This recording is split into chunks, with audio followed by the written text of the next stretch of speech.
Good morning. This is Eugene Clapp, and usually I come on here, I'm talking about EMC Insurance Solutions and other business entities that I'm involved in. But today I got a little different tone. I first want to congratulate all of the Florida educators for taking a stand and marching on the Capitol up in Tallahassee yesterday. It was really encouraging to see that because I'm a former educator and I do understand the struggles that you go through. With that being said as well, this morning I got up and I was disturbed because I saw this video of something that happened at my high school that I went to, Miami Central, and this young lady jumped on a substitute teacher and started beating her, and the substitute teacher restrained her to defend herself.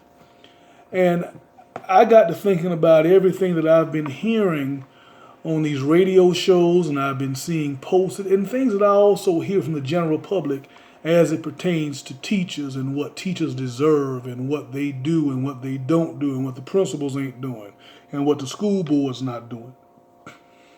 Well, all I can say to you is much easier on the outside looking in than it is being in the trenches. And no other profession out there gets disrespected more or trivialized more than the job that a teacher does and that school personnel does. I mean, I grew up in a family of educators. My mother and father were both educators. My wife is currently an educator. Some of the influential people in my life were educators. And that's all I've been around. And I know what happens and what doesn't happen in these classrooms. I know what happens from an administrative perspective. You can't please everybody. And the thing that gets me, I listened to a radio show a few weeks back, and Carroll City's alumni was on there talking about what the principal of Carroll City wasn't doing and what the school board members weren't doing and how they should do this and how they should do that.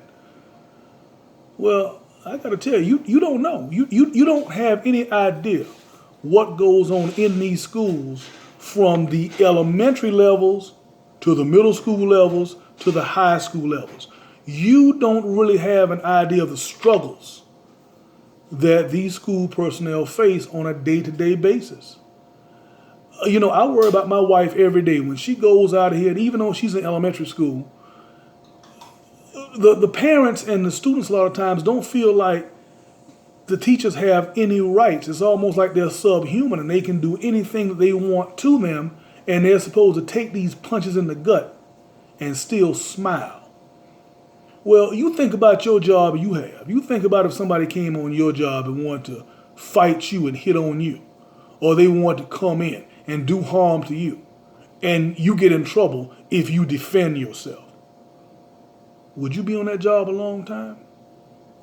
Or you think about your job that you have where you may not have gotten any kind of pay raise in years. Would you be on that job a long time? You'd complain, wouldn't you? Or I also want you to think about, let's say that you do complain. And if you strike, it's a possibility that you'll lose your job because you're just supposed to accept whatever they give you as far as pay. You're supposed to accept whatever they give you as far as treatment. You're supposed to accept parents, students, the community bashing you for what you do, when your job as an educator is the most important job in the world. So what I'm saying to you parents, what I'm saying to you community members, and you activists, before you point a finger at an educator, before you point a finger at an administrator, before you point a finger at a school system, take them four fingers and point it back at yourself. And when you're sure that you're doing everything that you're supposed to be doing to make sure that your students come into the schools and act accordingly with these people who basically are doing a thankless job trying to educate your kids. When you have done everything right, then Then you point the fingers. But until then, take it down 1,000.